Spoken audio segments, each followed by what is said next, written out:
Okay, well, let me get a medium. Sold out. Let me get a large. Sold out. Let me get an extra large. Sold out. Hey, 2XL. Sold out. When Sophie Cunningham arrived in Indiana, she immediately made it clear to everyone what kind of player she is. This wasn't just another standard player introduction. It was a statement. And what happened next? Let's just say that someone in Las Vegas might be eyeing her own merchandise sales at this very moment. Hey everyone, it's Sophie Cunningham here. I'm so excited to be here and meet all of you. See you at the game. Bye. Sophie wasted no time setting the tone when she took the microphone during her press conference. Fans have been craving that kind of energy, and Sophie came in ready to deliver it without hesitation or holding back. She is fierce, sassy, and she stands up for her teammates no matter what. Sometimes I think it's okay to be feisty and to be yourself, but I'm excited to play in front of the fans. I believe that she has drawn a lot of people to Indiana in the women's game for that reason. And so just to be a part of something amazing. I'm just really happy to be here. Then immediately after saying those bold words, Sophie posed with her brand new Indiana affair, jersey number 8 on full display. You could almost hear the excitement pulsing through the fan. As soon as she uploaded that photo to the internet, fans were clamoring to know where they could purchase her jersey. Shortly after I uploaded it, I was reading the comments and saw someone write, I'm not getting one of those jerseys, so yes, I'm getting that jersey, Cunningham, but the commenter said, I can't get a jersey. These jerseys are gone. These jerseys are about sold out, can't get one. And I thought, wow, which is when the chaos really began. Hours after her press conference, fans took to social media to express their disbelief that Sophie Cunningham's jersey was completely sold out and that she hadn't even stepped onto the court yet, hadn't played a minute. Completed her first full practice. And yet her jersey disappeared from the shelves more quickly than a Caitlin Clark Deep. 3 just arrived in Indiana, had her press conference, and is already in the gym. I know that she is working out with Keith Porter, taking shots, and working on the jersey that she was highlighting. Good luck, get it. Oh, and this all happened right after Sophie had just finished her first session with Keith Porter. She was still recovering from her first fever workout, and fans had already destroyed every last Cunningham jersey that was left in stock. So that's music. In the meantime, somewhere in Asia, Wilson must have been watching this happen. I mean, she must have been scrolling through social media, taking in all the excitement, and suddenly feeling a little anxious. After all, she is the current MVP, but here's Sophie Cunningham entering the Fever locker room and instantly becoming a top-selling jersey. Hurt a little. This morning, I decided to go see for myself what's going on with the jersey sale because I had seen that comment. Come on over to the team store where you can get Pacers gear and Fever gear. This is Sophie Cunningham's jersey. Let's be honest, fans of the Indiana Fever are adoring Sophie because she doesn't just say she's going to defend her teammates. She means it. Fever Nation immediately sensed this passion and responded by making sure that all of the Cunningham jerseys were gone. The Indiana Fever's merchandise was hit with a tidal wave that they never saw coming, and fans flocked to the team store website in droves. Sophie Cunningham's jersey sold out faster than nearly every other player in history before she had even played a minute for Indiana. The adult Indiana Fever number 8. Sophie Cunningham Rebel Swingman jersey in red by Nike cost $130. Now, take a look at this. The size extra small is available, but it goes without saying that I'm not interested in that one.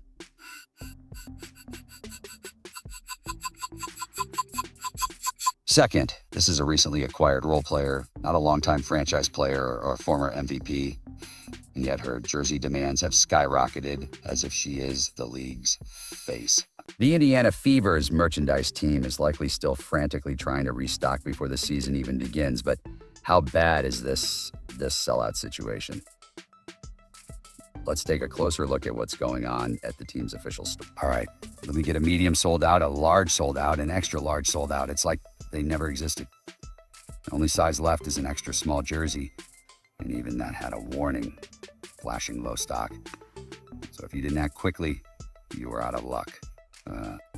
Cunningham just showed up in Indy, hasn't played a game yet, and that commenter wasn't there. Hey, 2XL sold out, and the only thing you can get is an extra small. Stock one item left. I checked the website myself, expecting to see a few sizes left, but there isn't any. I suppose the message has been sent, and the organization will need to make sure they have. In the meantime, just for fun, I looked at Asia Wilson's jerseys, and let's just say there's plenty of inventory available in large, medium, small. Take your pick, and they're just rows and rows of Asia jerseys waiting for someone to add them to their cart. However, Sophie went faster than pizza at a Super Bowl party. Fans of Asia Wilson are furious that this is happening on the same day. Why are they doing this? Oh my God, don't they understand the impact of Asia Wheels? Stop it. The Fever's merchandise team is officially in panic mode because they've got every reaction to Cunningham, and now they're rushing to restock before the Fever's first game. Let's face it, this type of sellout frenzy typically only occurs for generational superstars or #1 draft picks, not players acquired through trades. For years, critics have attempted to argue that Indiana's fan base is only there for Clark and doesn't care about the rest of the roster. But this jersey sellout just destroyed that narrative.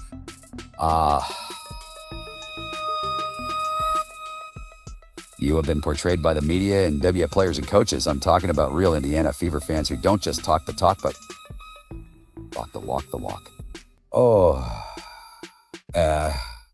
I can't just jump on the Caitlin Clark bandwagon at this point because I've said it before, and this is just another example. Asia Wilson must be watching all of this unfold, side-eyeing her untouched jerseys and wondering what just happened. She will likely hold a press conference tomorrow.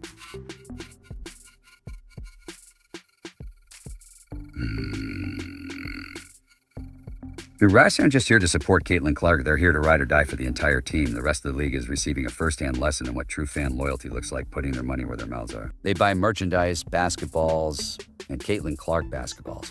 They are begging to purchase her Nike shoe when it arrives.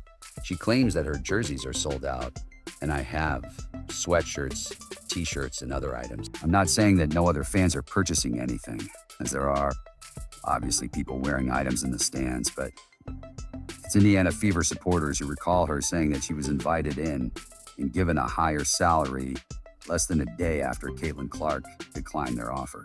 As everyone knows, Caitlin Clark turned down the league. So this source close to Asia Wilson claims they offered. Do you know how many people showed up to watch Caitlin Clark play? Golf with actual attention economics at play. What about when she allegedly leaked her speaking fee or the college jersey retirement fiasco? It's crazy because no one outside of Asia herself cares whether Asia shows up, and sources close to Asia Wilson chose to respond anyhow. The Indiana Fever fans aren't just talking the talk. While other WNBA fan bases are occupied with social media arguments or rationalizations for their team's poor attendance, Fever fans are out there smashing records and merchandise sales from the town. Right, Renee Montgomery of the Atlanta Dream. They don't like us, Renee, and those who claim it's not about Caitlin, not repeating that no other fans are purchasing anything. But you can't you can't compare other players to you. You can't compare other fans to Caitlin Clark and her impact. This isn't just about expressing love for Caitlin Clark. It's about embracing every player who dons that Fever jersey, whether they've been with the team for years or are new to the area. This is what makes Indiana's fan base unique. Renee Montgomery of the Atlanta Dream said that fans of the Indiana Fever aren't like other wood boarders. They don't just brag about their team online. Instead, they invest in their passion. There will undoubtedly be trolls on social media, but fans are purchasing tickets. So when Indiana arrives, things must change.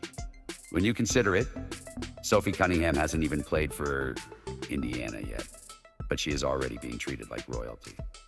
In most markets, role players might sell a few jerseys after they establish themselves, but in Indiana, fans aren't waiting. They're throwing caution to the wind from day one.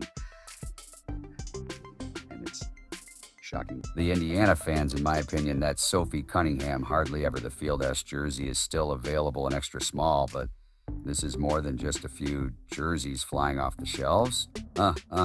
Indiana's fan loyalty is making the The craze a destination, and players from all over the WNBA are taking notice. Well, if you had to choose between playing in front of half-empty arenas with no enthusiasm and joining a team where fans embrace you, and if you've ever gone to a game, where would you go? Indiana is establishing itself as the destination, and other teams are rushing to catch up.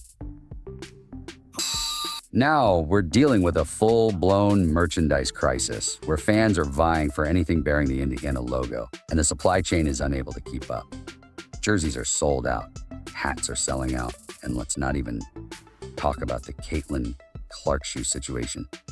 I just want to draw attention to the fact that, as an Indiana Fever fan, there are people who are willing to pay a lot of money to get tickets. They're begging to buy that shoe, so I said, I don't know what the deal is. I'm not into the contract or anything like that. They got something, whatever their agreement is. That's their agreement. However, when that shoe arrives, they should be ready and prepared, because Nike is missing out on what could be the largest WNBA merchandise release ever. Clark's signature shoes are nowhere to be found, and there is no release date or up. Nothing but fans are practically flinging their credit cards at the screen, pleading for them to buy them. If Sophie's jersey sells out in a matter of hours, Clark's shoes will be gone in seconds. What is Nike waiting for? The WNBA are becoming a merchandise juggernaut, and the only thing preventing them right now is a shortage of supply. If they don't act quickly, they will lose out on the largest business opportunity the league has ever seen. She had the most incredible momentum of any athlete in history, and Nike failed to take advantage of that fact.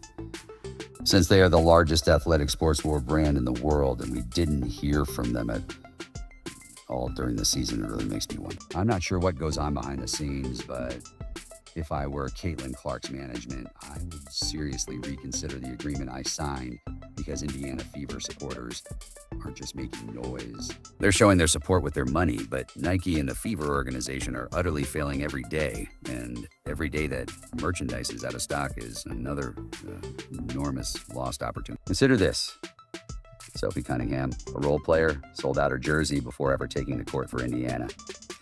That should have raised red flags at Nike's headquarters. If Sophie's jersey couldn't stay on the shelves, what do you think will happen when Caitlin Clark's signature shoes finally drop? The demand is already there, but Nike's slow response isn't allowing them to capitalize on it. It's a day of lost revenue that the team will never get back. Fans are willing to spend money, but production is limiting their growth at a time when they should be controlling the market. This isn't a situation where people are hesitant about prices or deciding whether to buy. Rather, they want to buy but are unable to do so. They are looking, waiting in line, and getting nothing.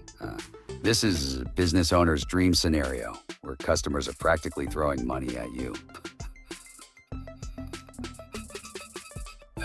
If Nike and the Fever don't step up production right now, and not just losing money, they must oversupply the market with jerseys, t-shirts, hats, and yes, finally release those Caitlin collections. The longer they wait, the more potential revenue disappears, and the more irate fans become, because Indiana Fever supporters do more than just talk the talk. They take action, and even those who cannot afford it want to do something. So I'm just saying, go Fever fans. We love you, and remember how nobody wanted to go play in Indiana. Nobody wants to play with Caitlin Clark. Those fans.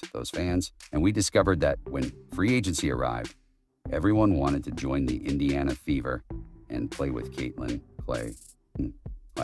When they arrived, they began praising the fans, but let's stand back and remember that this isn't just about selling jerseys.